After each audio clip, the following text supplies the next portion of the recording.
por trás do semblante pacato do nosso convidado de hoje se esconde um ator visceral. Mas além da arte de interpretar, ele domina também o violão, as serras, os esquadros, as lixadeiras. Ou seja, um artista inquieto que se entrega de corpo e alma a tudo que faz. Vamos receber no Persona, Júlio Andrade.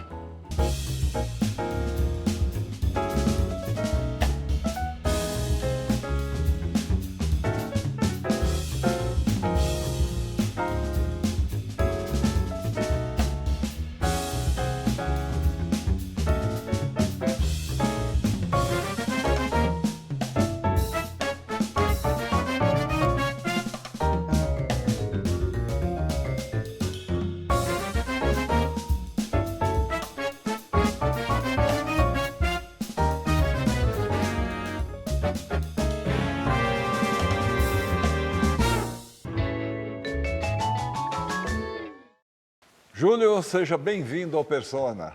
É uma honra ter você aqui no programa. Obrigado. Estou muito feliz pelo convite e muito animado com essa entrevista também. Oba! Então vamos lá, a gente também. Júlio, em cerca de 25 anos de carreira, você já participou aí de aproximadamente 40 filmes, uns 25 trabalhos na TV, sem contar o teatro. E já são dezenas de prêmios e indicações.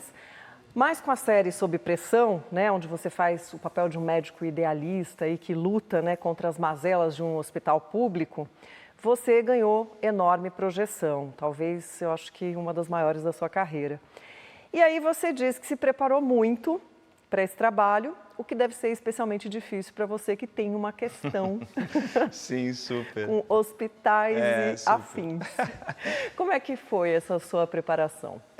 No início, o Andrucha propôs que a gente fosse nos hospitais públicos, né, para ver de perto como que um médico, né, lidava com a rotina e tal. Eu fui no primeiro encontro, eu entrei numa cirurgia que eu não quero nem falar que cirurgia que era, mas enfim, aquilo...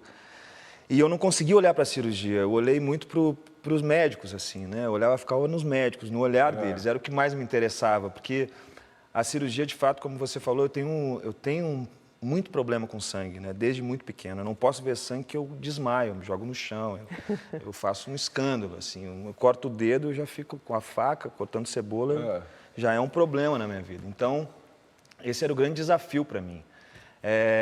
O que eu fiz foi, nessa preparação, olhar muito para o olhar do médico para a cirurgia, para a profissão, né? Com os pacientes. Então, enquanto a galera estava meio que olhando o resto, eu estava olhando nos olhos dos médicos, assim. No decorrer das temporadas eu fui me adaptando e fui me acostumando com isso. Então, e comecei, era como se fosse um menino brincando de médico, digamos assim, sabe? Eu prestava atenção nos movimentos das mãos. Tinha até, inclusive, nós que ele fazia, né? Quando fazia o nó, assim, os pontos, né? Ele fazia um movimento e fazia assim, fazia um movimento e fazia assim. Eu não tinha esse tempo para fazer o nó, né? Mas eu sabia que o truque daria essa impressão. Então, o que eu fazia era esses movimentos, assim. Eu fazia só o movimento. A linha estava ali, mas estava toda enrolada dentro do paciente. Então, eu acostumei, assim. E já na 4ª temporada eu estava super tranquilo. Estava operando já. Estava operando. Se eu ensaiasse, eu poderia até operar. Eu tinha que ensaiar primeiro. Julinho, a primeira mensagem que a gente tem para te mostrar é justamente de um colega dessa série, Sob Pressão. Olha só. Quem será? Oi, pessoal. Olha aqui. O Julinho é a mais perfeita tradução do que é um ator. Meu caso com ele foi de amor à primeira vista. Uma figura encantadora, um colega encantador e um artista completamente entregue. Cada interpretação dele é uma poesia. Eu sou muito fã, adorei fazer Sob Pressão com ele e é sempre uma alegria. Encara a realidade, Evandro. É o que eu faço aqui todos os dias. Tudo de bom. E é bom um marceneiro, hein? Tchau.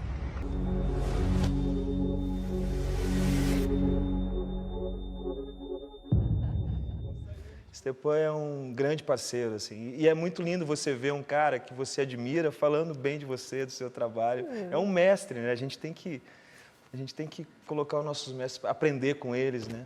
E reverenciar, né? Reverenciá-los, é isso aí. Enaltecer. Agora, Julinho, um dos episódios do Sob Pressão parece que foi feito com só 3 planos sequência. Foi o episódio isso? que eu dirigi, inclusive. O episódio que você dirigiu. Quer dizer, um episódio inteiro com apenas 2 cortes de câmera. Como é que isso. vocês se prepararam para esse desafio? A gente teve que fazer 2 cortes porque tinha o break, senão a gente teria feito numa Direto. só. Isso foram muitos ensaios, foi uma semana de ensaio, foi uma dinâmica diferente, né, esse episódio, porque você tem que ensaiar antes de... É um espetáculo de teatro, né, digamos assim, você ensaia e... Porque tinha movimentos assim, enquanto a câmera estava em mim, assim, atrás da câmera tinha uma equipe arrumando a prótese, porque em cena o cara que deitou ia ter uma prótese que ia cortar e com bisturi ia sangrar para poder operar ali naquele momento. Então, era muito louco, porque você estava no plano e você via a movimentação, assim, com um olhar periférico, assim, você via a movimentação toda, era um circo. Aí chegava na cena... Então, foi muito legal, foi muito interessante, assim, um estado de atenção absoluto, total, assim. Mas quando você fazia uma grande cena, passava por isso e deu tudo certo, era uma alegria também, gigante, porque a gente via na hora ali, né? Uma torcida, assim, para que desse tudo certo. Muito Foi bom. lindo.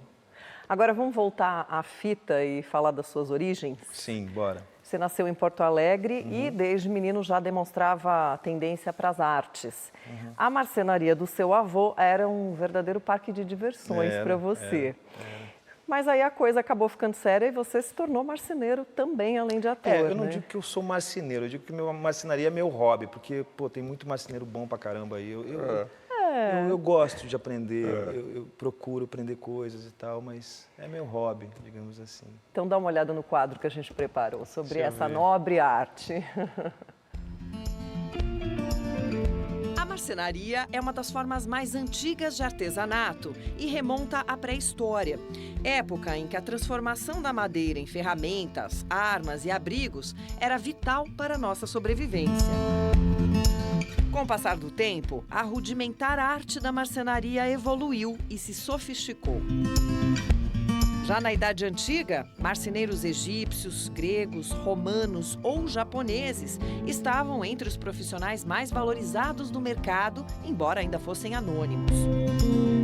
Isso só mudaria na Idade Moderna, quando grandes marceneiros como o inglês Thomas Chippendale ou o francês André Charles Boulle ganharam renome internacional.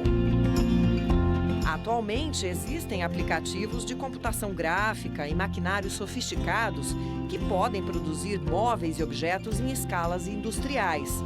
Mas nada se iguala ao trabalho de marceneiros artesanais, como Júlio Andrade, que, inspirado na arte do avô, passou a criar peças de madeira originais, utilitárias ou decorativas, ainda como um hobby. Mas ele tem planos futuros para essa admirável atividade.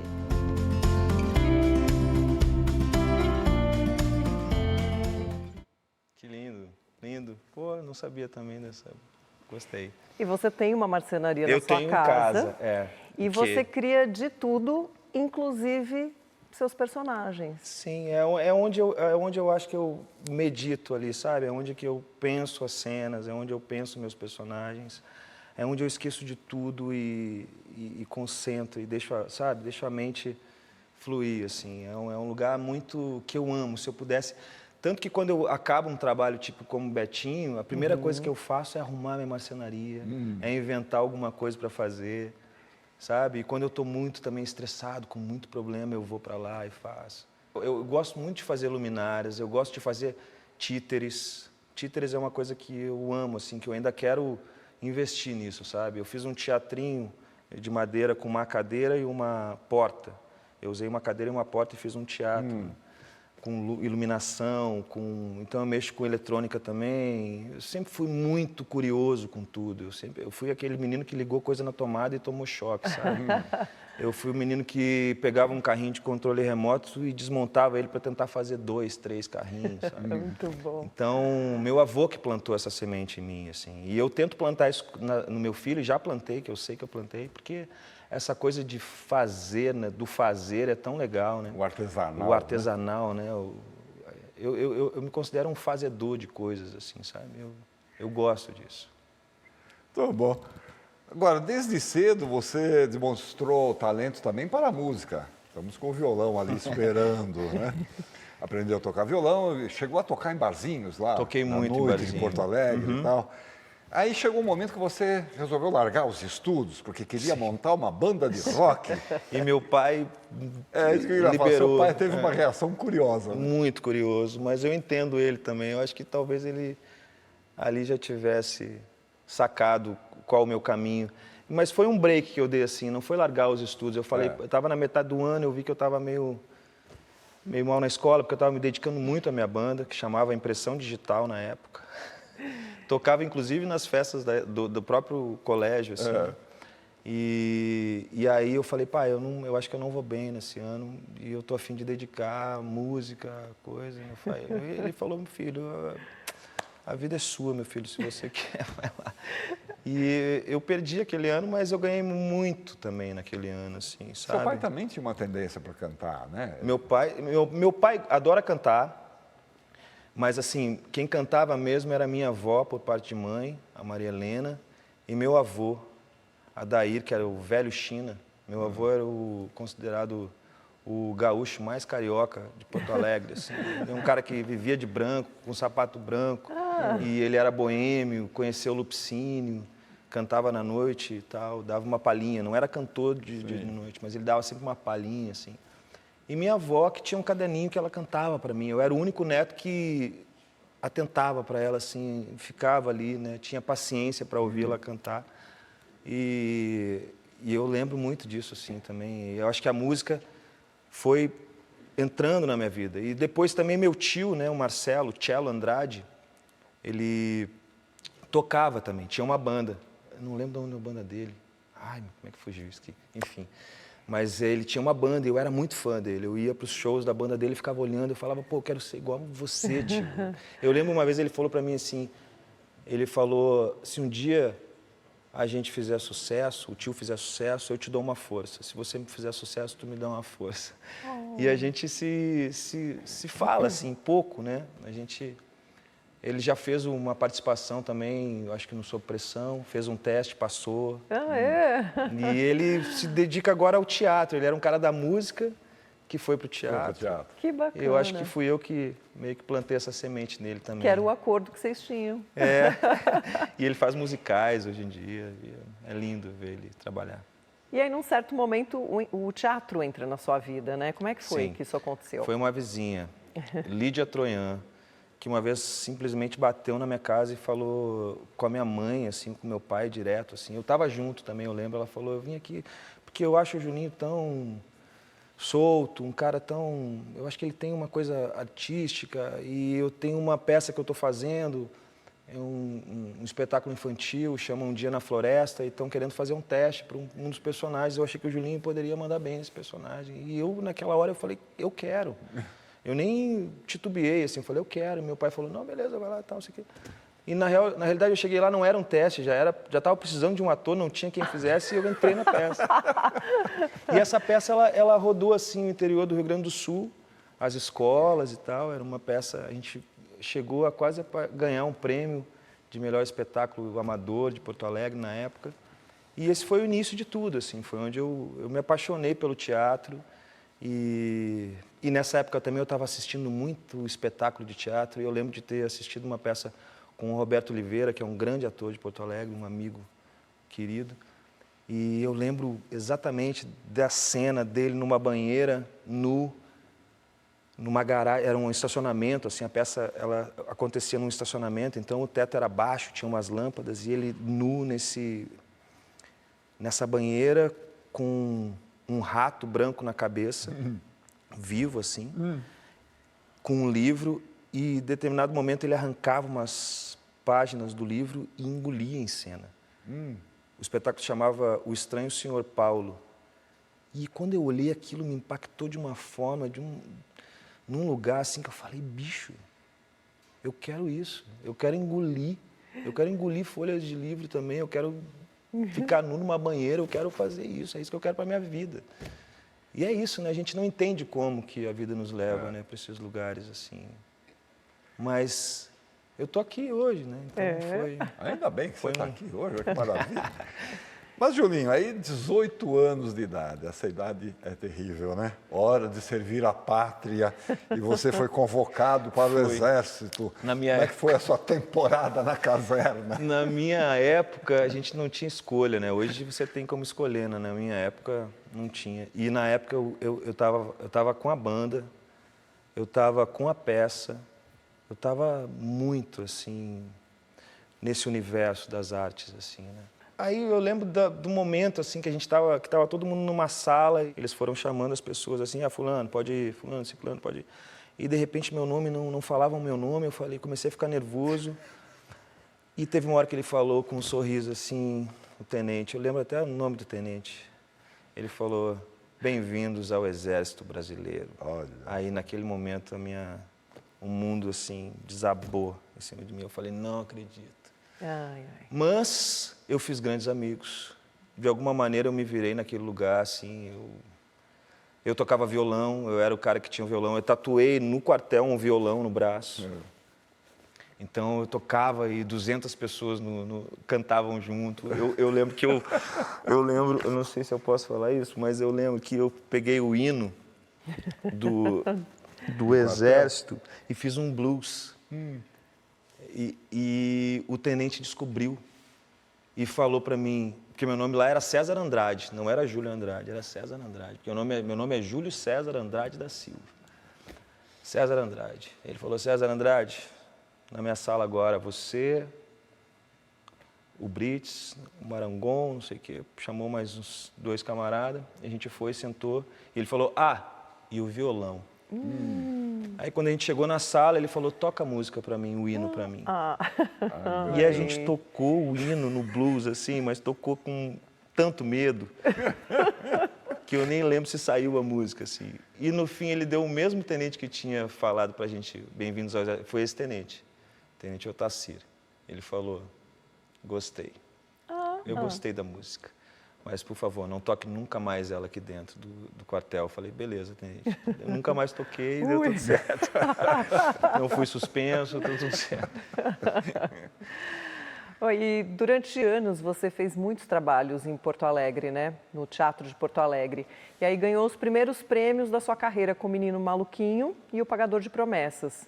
E até o Ziraldo te viu em cena. Sim, sim. Era um espetáculo dirigido pela Adriane Mótola. E um espetáculo que a gente construiu em cima de improvisações.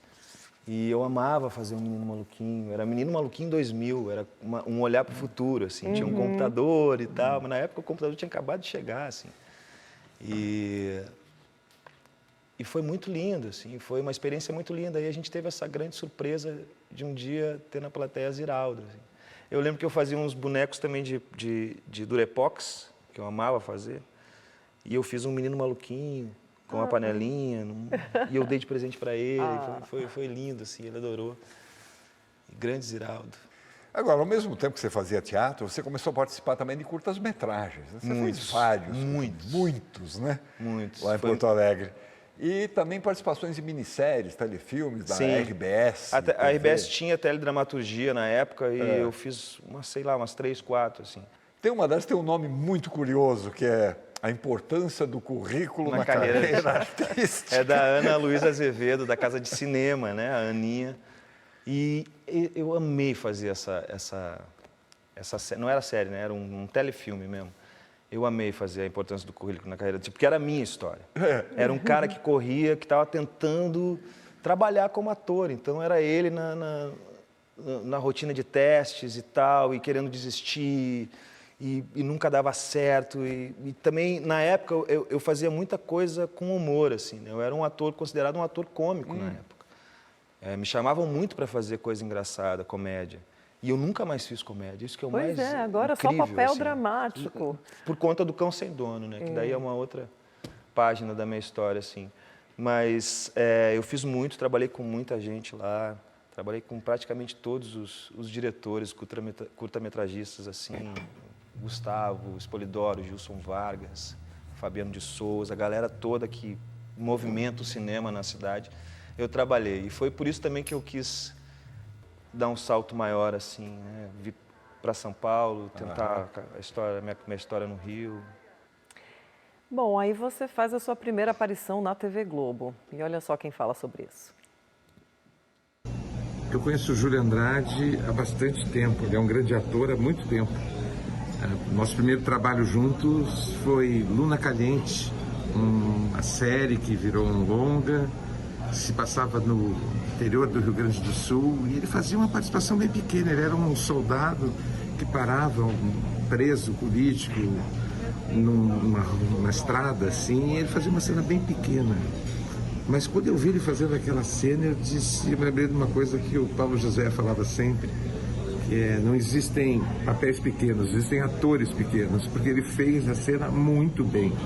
E eu vi aquela cena e disse, pô, vou querer trabalhar com esse cara muitas vezes. E trabalhei mesmo no Homem Copiava, enfim, fizemos na Casa de Cinema Aos Olhos de Ernesto, o filme da Ana Azevedo e Doce de Mãe, enfim, fizemos sempre que eu posso, eu chamo o Julinho.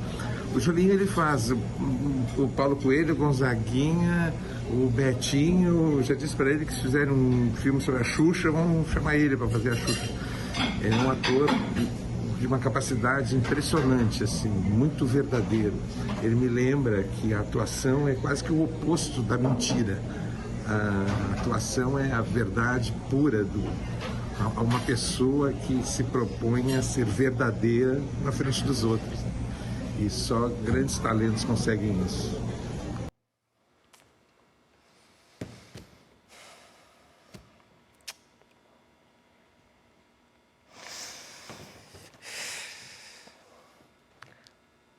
O Jorge está sendo muito generoso, porque eu não mandei muito bem no Luna Caliente. Eu lembro que o Luna Caliente, quando eu recebi esse convite, eu fiquei muito nervoso, porque era a minha primeira experiência na TV. E o Jorge me deu essa chance, assim, de conhecer, de adentrar naquele universo. Ele foi um cara muito importante, assim, na minha trajetória, né? E eu lembro que eu estava em cena no Luna Caliente e estava Tunico Pereira e o Paulo Betti, e eu estava super nervoso, porque antes de começar a cena, eu olhei para dentro do carro e o Tunico, ele estava bêbado, o personagem estava completamente bêbado. E eu lembro que não estava rodando, eu olhei para o Tunico, e o Tunico bêbado me olhou nos olhos assim. Quando ele me olhou nos olhos bêbado, que eu vi aquele ator, sabe, ali, de verdade, parecia que ele estava bêbado, eu falei, impressionante, aquilo me deu um nervoso, que na hora da cena, eu não lembro, eu passei por ela, eu não lembro de ter feito a cena. Mas eu fiz, assim, e que bom que o Jorge olhou com outros olhos, assim, e me chamou para fazer outros personagens. O Jorge sempre foi um cara que acreditou em mim, é um mestre, assim, que eu tenho na minha vida, que eu tenho o maior carinho, a maior gratidão por tudo que ele fez. É um amigo querido, assim, que realmente eu levo junto no meu coração, assim. Você é muito crítico com o seu trabalho? Não, eu não sou. Antigamente eu nem olhava o que eu fazia. Eu tinha a tendência de fazer a cena, todo mundo ia revisar, eu não olhava. Eu falava, não quero olhar. Não quero olhar porque senão eu vou me criticar, não sei o quê. Com o tempo, depois até foi num processo do Paulo Coelho, com o Eduardo Milevich, que ele me ensinou a olhar a cena, a pintar um quadro, né? Como se a gente resolvesse coisas, assim, você olha e você vai, não, isso aqui podia ser, o corpo está um pouco esquisito aqui, não sei o quê, mas... E aí eu entendi, e aí eu comecei a olhar, e isso começou a me ajudar, assim, mas eu não tenho, não. Eu acho que eu sou muito maluco, assim, quando eu pego um trabalho, eu fico em cima dele, eu fico estudando, não ensaio, mas eu fico me alimentando. Betinho foi assim, né? Betinho eu me alimentei muito, nunca passei nada me olhando no espelho ou ensaiei trejeitos, Gonzaguinha também, não tinha de ensaiar os trejeitos, mas me alimentar com a história, com a música dos personagens, né? Com os discos, porque às vezes a gente fica muito na forma, né? A gente tenta fazer o personagem e quando você está em cena, você tem que ser o personagem, né? Então, eu acho Agora, que você tem uma diferente. atração especial pelo cinema, né? São quase 40 filmes na carreira, às vezes 2 ou 3 no mesmo ano até. Eu acho que o cinema me pegou, na realidade. Eu era muito rato de teatro. Eu fazia muito teatro, eu fazia aniversário, chá de fralda, eu fazia personagens, eu montei uma pecinha uma vez baseada num livro de história infantil para poder ganhar um dinheiro nas escolas. Então, eu fiz de tudo como ator. Trabalhei em teatro de rua, num espetáculo eu fazia o cartaz, eu afinava a luz, eu fazia o som, Porto Alegre me deu muito essa cancha, sabe? Esse lugar de aprender um pouquinho de cada coisa, assim. E depois que o cinema me pegou, que foi logo depois do Cão Sem Dono, assim, um pouquinho antes, né, com as participações que eu fiz com o Jorge nos filmes dele, que eu comecei a me apaixonar, eu não consegui mais fazer teatro. Eu acho que eu fui engolido pelo cinema, assim. Bom, você está falando de Cão Sem Dono, né, que é o seu primeiro protagonista num filme, Sim. Dirigido pelo Beto Brant, então ele não podia deixar de falar contigo, né? Júlio Andrade, meu amigo, meu irmão, um atorzaço. Ele é o nosso Daniel Day-Lewis, né? Aquele tipo de ator que se entrega absolutamente, que não dá nunca menos de tudo, né? No caso do Cão Sem Dono, foi incrível, foi incrível. Ele foi morar na locação um mês antes, decorou a locação, ele adotou um cachorro, que era o companheiro dele de cena, ele estudou muito, ele fez um making-off. Ele documentou todo o trabalho dele, da equipe, com um entendimento de tudo que se passava no set, com personagens sobretudo. Então ele é um cara que eu tenho muita admiração, além de uma amizade que nesses mais de 10 anos só cresceu. É isso aí, um abração para vocês, Julinho, te adoro. Pô, Betão é família, assim. Betão virou meu irmão mais velho, assim, sabe? Foi um cara que me recebeu em São Paulo, que me apresentou São Paulo de uma maneira diferente, assim, que me fez me apaixonar por São Paulo. E Cão Sem Dono foi esse roteiro que eu abri do início ao fim, e estava lá o personagem e aquela história incrível. E quem me deu essa oportunidade foi o Beto, assim, foi um cara incrível que acreditou em mim, que no início até ele não quis fazer teste comigo porque ele achava que eu era um comediante, olha só, porque eu tava... E eu lembro que no teste, até quando eu fiz o teste com ele perguntou, e eu tava num momento super triste da minha vida, assim, que eu tava, enfim, mudando de casa, eu tava sem grana, eu tava batalhando e tava difícil para mim, assim. E eu lembro que ele me perguntou no teste, como é que tá a vida para você? Aí eu falei, tá uma merda. E eu tava com sinusite, aí eu falei, tá vendo isso aqui, ó, essa bola aqui, ó? Isso aqui é choro, trancado, travado, que não sai, não quer sair. Pô, aquilo pro Beto Brant, entendeu, bicho? Quando eu falei aquilo, ele falou, meu irmão, é isso que eu quero, é esse drama, porque o Beto tem essa coisa, né, desse filme visceral, né, desse lugar.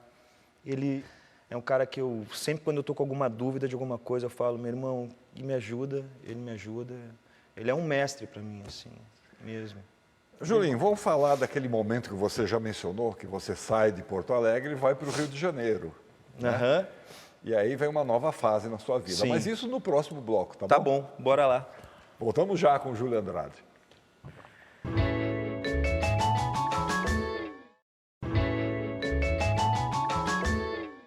Estamos de volta para a nossa conversa com Júlio Andrade. Bom, Júlio, numa certa altura da vida, você decide sair de Porto Alegre e vai para o Rio de Janeiro. Você tinha algum contato na manga ou chegou com a cara e com a coragem? Eu cheguei com a cara e com a coragem, assim, eu fui com R$500 no bolso. Eu tinha R$500, assim, eu não tinha trabalho, não tinha nada e eu fui na loucura, assim. E aí eu fui para casa de uma ex-namorada, a Rochelle, que morava na Urca, ela me deu o pouso lá, eu fiquei lá. E aí, de repente, eu lembro que do nada veio um convite da Globo. Eu falei, como assim um convite da Globo? Júlia, a gente quer que você faça o Carga Pesada. Eu falei, nossa, sério? Aí me mandaram o roteiro, eu não acreditei. Eu falei, gente, é sério isso? Acabei de chegar no Rio de Janeiro, como é que pode, né? Os astros estão comigo. E foi também muito lindo esse encontro, assim, porque ver o Fagundes atuando, né? Esse grande mestre, né, da nossa dramaturgia, assim, e a tranquilidade que ele tinha, né, de pegar a cadeirinha dele, sentar, acender um charuto, ler o livro dele antes da cena, né, e eu preocupadaço, eu ali passando o texto sem parar para não errar, né. E ele pegava o texto antes, uns textão assim, ele lia uma vez, tá bom, não sei o que é.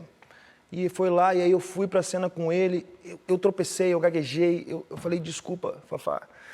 Ele, não, cara, tudo bem. Eu falei, Fafá, como é que você faz para decorar texto, né? Eu perguntei para ele, ele falou, Julinho... Ah, não, minto. Eu falei, e aí, naquela confusão ali, ele falou para mim uma coisa, eu vou te falar uma coisa.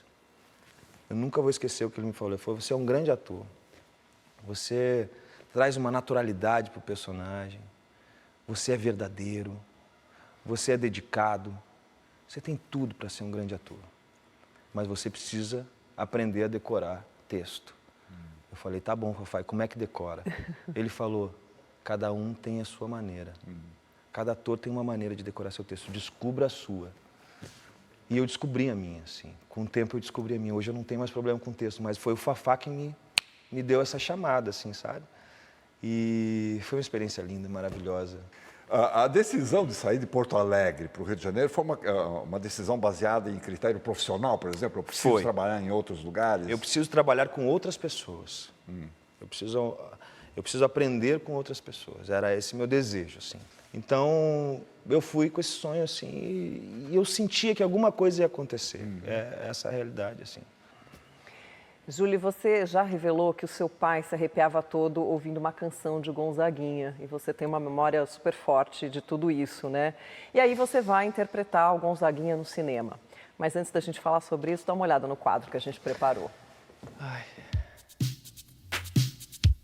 Gonzaguinha, filho do cantor e compositor Luiz Gonzaga, nasceu no Rio de Janeiro em 1945 e foi criado pelos seus padrinhos a partir dos 2 anos de idade, após a morte precoce da mãe. Ainda criança, aprendeu a tocar violão e aos 14 anos compôs a sua primeira canção. Gonzaguinha teve uma juventude difícil por causa da rejeição de sua madrasta e das divergências políticas com o pai. Passou a frequentar o MAU, movimento artístico universitário, onde convivia com futuros expoentes da música, como Milton Nascimento, Ivan Lins e Aldir Blanc. Suas canções eram repletas de críticas sociais e foram constantemente censuradas. A carreira de Gonzaguinha, marcada por grandes sucessos, foi interrompida muito cedo, com sua morte aos 45 anos de idade em um trágico acidente de automóveis. Mas ele continua vivo em nossas memórias como uma das mais originais e significativas personalidades da nossa música. Júlio Andrade interpretou esse grande compositor e cantor no filme Gonzaga, de pai para filho, que nos conta um pouco sobre a vida e a trajetória artística do inspirado Gonzaguinha.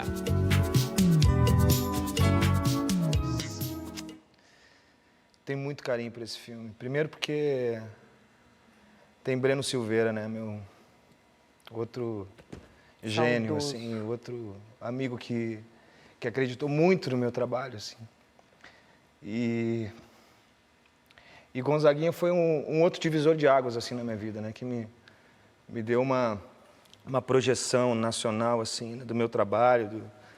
E é impressionante ver, assim, agora eu vi as imagens do Gonzaguinha e às vezes eu me via, né? Às vezes Gonzaguinha, e isso é muito louco, porque quando eu recebi... Quer dizer, quando eu fiquei sabendo que iam fazer um filme, imediatamente eu quis fazer esse filme. 7 anos antes do filme acontecer, né? Eu encontrei uma das roteiristas na Praia da Urca, que eu morava com a minha amiga Rochelle. Era um desejo que eu tinha, era um sonho. Falei, tem que ser eu sou muito apaixonado por ele. E eu era, de fato, apaixonado. E sou. A poesia do Gonzaguinha, ela permeia a minha vida até hoje, assim. Ela está sempre junto comigo. Volta e meia eu me pego escutando uma música que eu preciso escutar, sabe? Um lugar que eu preciso lembrar, que é da onde eu vim. Porque o Gonzaguinha tem muito essa coisa de falar de coisas profundas de uma maneira muito simples, muito acessível, né? E eu me sinto um pouco esse cara, assim, sabe? Breno me deixou super à vontade, eu cheguei com peruca, cheguei com a roupa, cheguei com a bolsa, com violão. E o Breno falou, o que você quer fazer? E eu lembro que eu olhei no palco, assim, no estúdio, eu falei, tinha proibido fumar. Eu falei, eu quero fumar um cigarro. Aí ele, pode fumar. Eu fumei um cigarro. O que você quer fazer? Eu falei, posso tocar uma música do Gonzaguinha? Ele falou, pode. Eu falei, eu vou tocar. Aí toquei. Para quem bem viveu o amor, tuas vidas que abrem não acabam com a luz. São pequenas estrelas que correm no céu, trajetórias. E aí, quando eu olhei para o Breno estava chorando muito, porque a esposa dele estava muito mal. Assim, a esposa dele estava com câncer, ele estava indo embora e tal. Aí isso não estava combinado, mas eu lembro que eu abracei ele assim e ele me deu um abraço e falou, cara, é só uma questão de ética, porque eu tenho que fazer o teste com as outras pessoas que estão ali esperando, mas você já é meu Gonzaguinha.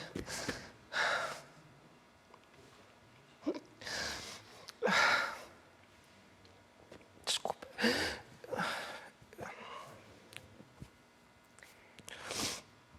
Tô lembrando do Breno. Desculpa. Saudoso Breno, grande diretor. Sem problema. O Breno é um cara que depois que ele faleceu, eu sempre levo ele comigo em cena. Todo pôr do sol que eu vejo, eu lembro do Breno.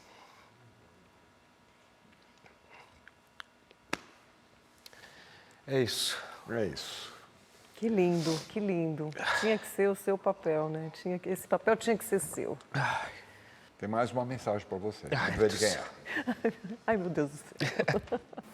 Falar do Júlio Andrade, para mim, é algo que me deixa extremamente emocionado, né? Além de um grande amigo, é um ator, assim, maravilhoso. A entrega que ele fez, tanto pro Betinho quanto pro Júlio, que mudou a história, é algo, assim, que deixa qualquer showrunner como eu extremamente feliz e honrado de ter uma figura tão talentosa, tão próxima. Irmão, beijo, te amo. Ô, meu irmão, esse cara é incrível. Esse cara é um visionário, assim, um brother. Ele me entregou o Betinho, assim, ele deu na minha mão o Betinho. Ele falou, esse projeto é com você. Vai, escolha as pessoas que você quer trabalhar, decida aí o que você quer fazer. E eu estava vindo sob pressão, né? Porque eu estava há 6 anos fazendo um personagem. E eu sei que eu sou um cara de muitos, um ator de 1000 faces, assim. Ainda tem muitos personagens para viver. E o Betinho foi esse sopro, assim, de... Para fazer o Betinho, você, dentre outras coisas, emagreceu 7 quilos. 8. 8. Para fazer o Paulo Coelho, você usava uma máscara que pesava 5 quilos. 4 horas e meia de maquiagem. 4 horas e meia de maquiagem. Para fazer o Lenny Dale, você teve que aprender algumas coreografias, claro, os truques. Né? E você disse que nesses casos você é o personagem, você não constrói o personagem. Como é que é esse teu processo? Essa coisa de você tem que ser o personagem é um lugar que é o lugar da criança, assim, sabe? Que é o lugar do menino, do meu menino, assim, sabe? De quando eu falava, agora eu sou o Pelé no futebol. Eu sou o Pelé, eu sou... E aí você acreditava naquilo, sabe? Então, assim, quando você faz um personagem como Gonzaguinha, que você está numa cena com o Rei do Baião, você tem que ser o filho do Rei do Baião. O Rei do Baião tem que existir. Esse cara não é você. Então, é nesse lugar, assim, sabe? De você entrar em cena dizendo para você mesmo, eu sou o Gonzaguinha. Isso já muda tudo, muda a postura, muda... Assim como foi Betinho, né? E assim como foi Lenny Dale também, que eu tinha que segurar a coisa da dança. O Glenn Day, eu fiz o truque do ombro, né, do bailarino, porque o bailarino não se senta, o bailarino está sempre assim, né? O bailarino, ele tem uma postura, né? Não está que nem eu aqui, jogado aqui, eu sou ator, ó, como é que eu tô. O bailarino sempre ia estar ereto, aqui, né? Ereto. Então, o que eu fiz no Lenny foi essa coisa do ombro. Então, quando eu ia dançar, eu chamava no ombro, mas eu não era o que dava, porque eu tinha pouco tempo, eu tive 1 mês para ensaiar, eu tive 13 ensaios. Então, você tem que entender o que vai ser filmado, o que vai para o ar, né? Não vai, você não precisa dar um show, não tem essa cena. Então, eu falei, eu vou colocar no ombro aqui e vou embora. E claro que a caracterização é muito importante, claro, né, na criação das personagens. Mas no caso do Betinho, por exemplo, foi um processo bem difícil por conta da complexidade da pessoa que ele foi, né? Eu acho que quando eu emagreci 8 quilos e raspei a cabeça, e aquilo me deu eu fui para um lugar ali que estava muito distante de mim, assim, sabe? Essa fragilidade, ela veio naturalmente, sabe? Eu senti no meu corpo essa fragilidade, sabe? Eu não tinha tônus muscular, porque eu não estava mexendo no meu corpo. Eu emagreci por mim mesmo, eu não fiz um acompanhamento, porque no Brasil a gente não tem essa coisa que tem lá fora de um ator poder se preparar 1 ano para fazer um personagem, 2 anos, né? Aqui não, aqui a gente tem que ser muito rápido. E aí eu diminuía a comida na metade, assim. Eu comia metade do que eu comia saudável, tomava água, fui fazendo a coisa direitinho. Mas esse tônus muscular que eu não tinha, e essa fragilidade da personagem, né, do Betinho, fez com que eu construísse esse corpo, um corpo que não era meu, sabe? Então, o Betinho, ele tem um ombro, ele tem um braço e aí aquele braço era o lugar onde eu botava atenção. O ombro era o lugar onde eu botava atenção. E aquilo, no decorrer da série, né, vai se agravando, vai ficando cada vez mais frágil, a doença vai chegando. Mas eu não queria, e eu acho que o Betinho também não era esse cara que falava da fragilidade dele, né? Ele vivia aquilo, tá, vamos nessa, tem que encarar, vamos embora. Eu tô com HIV positivo, então vamos lutar pelo remédio. Quer dizer, havia uma força na própria fragilidade dele. Exato, né? exato. Então, tanto que no final da filmagem, quando eu ia para o corpo dele, para o ombro, já me doía todo o corpo.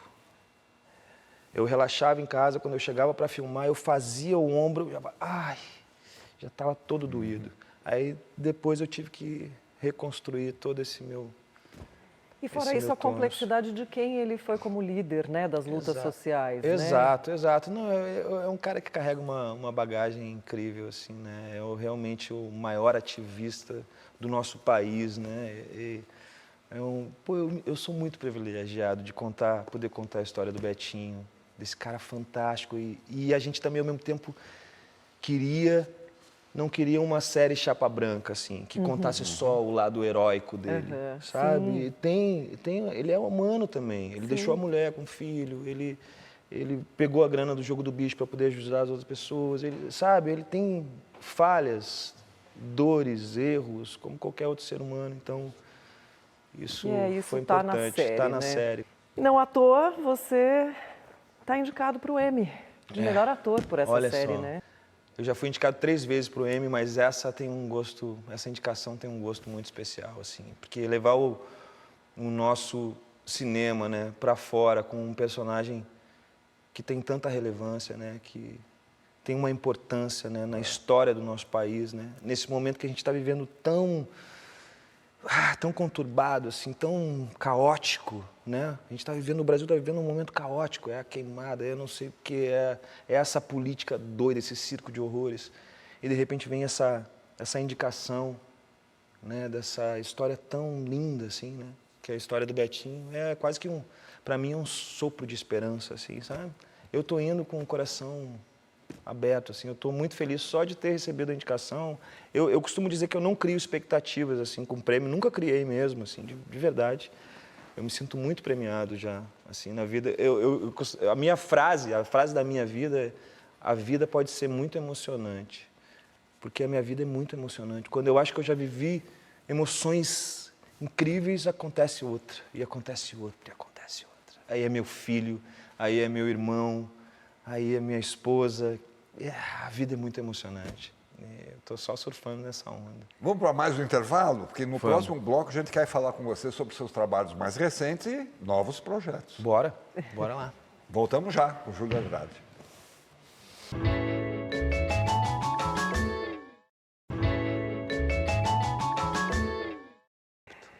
Estamos de volta para o nosso bate-papo com o Júlio Andrade.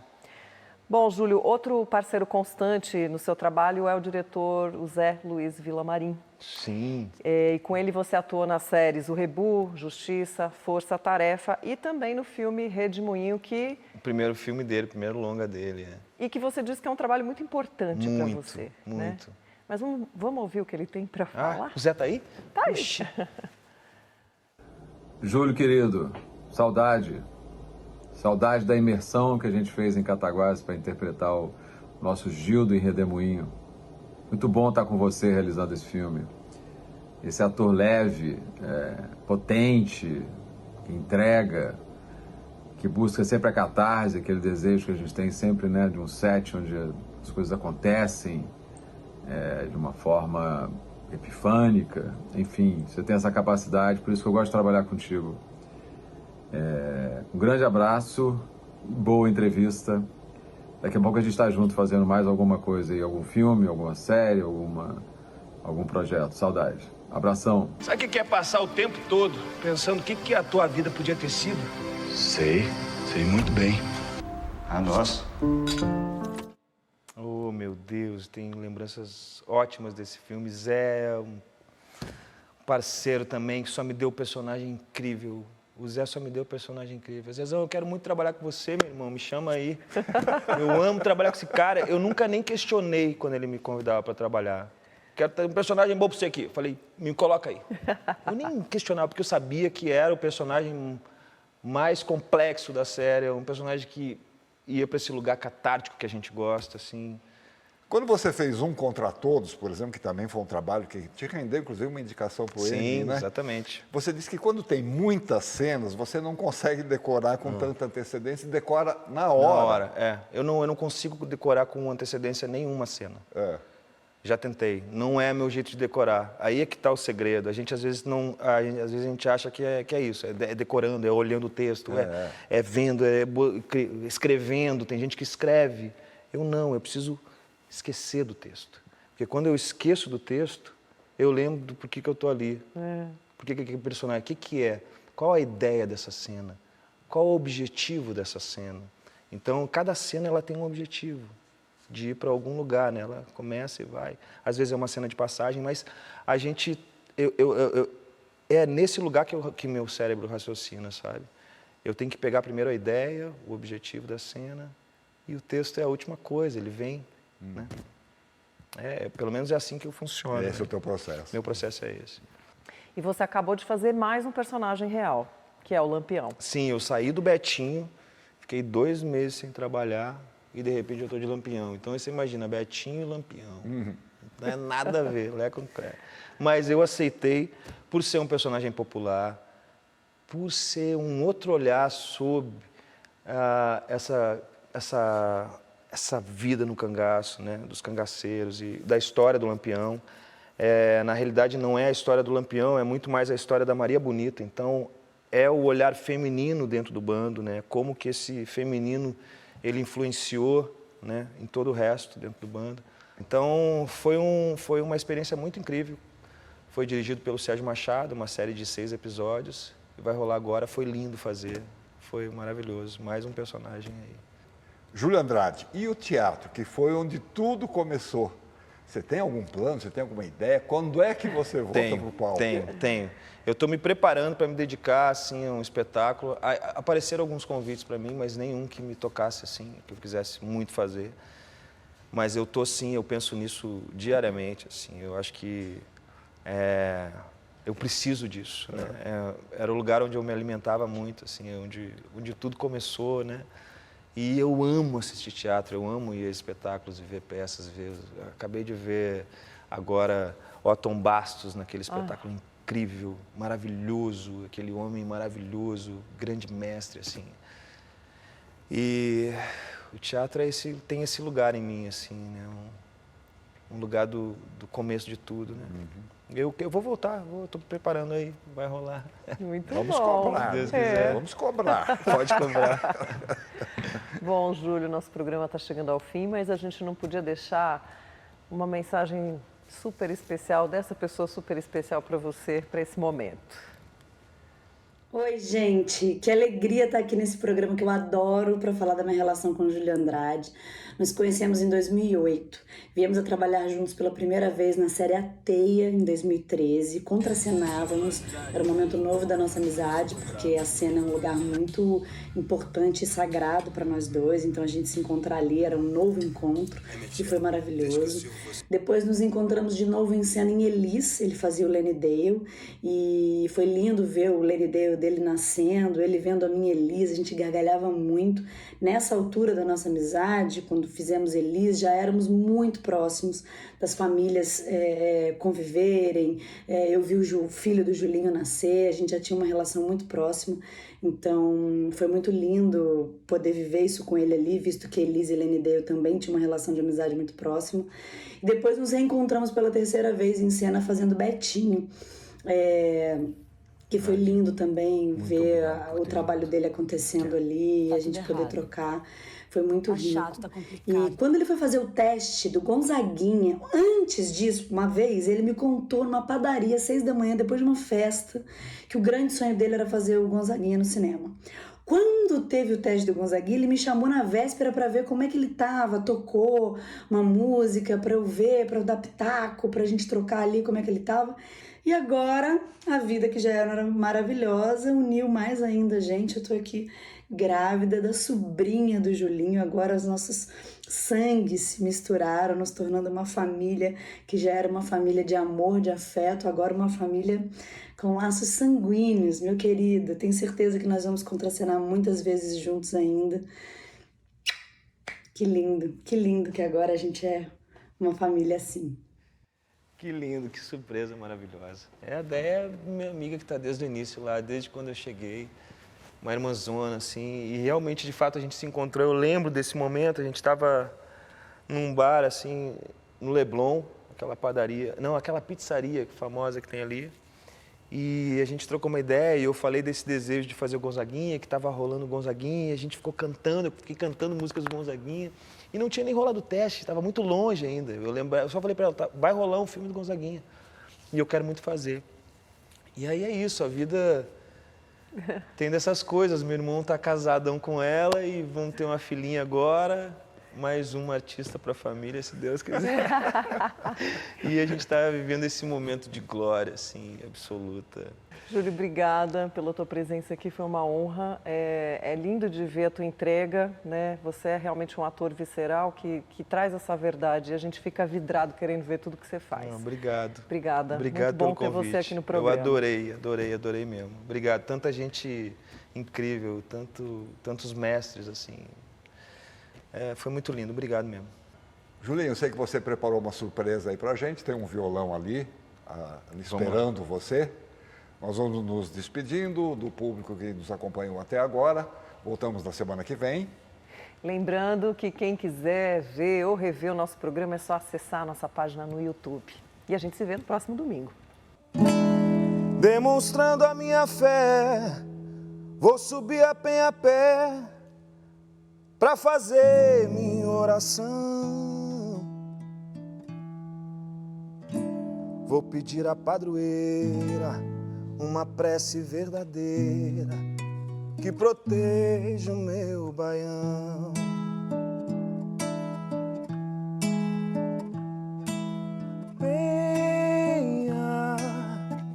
Venha, eu vim aqui me ajoelhar. Venha, trazer paz para o meu lar. Nossa Senhora da Penha, minha voz talvez não tenha o poder de te exaltar, mas dê bênção, padroeira, pra essa gente brasileira que quer paz pra trabalhar.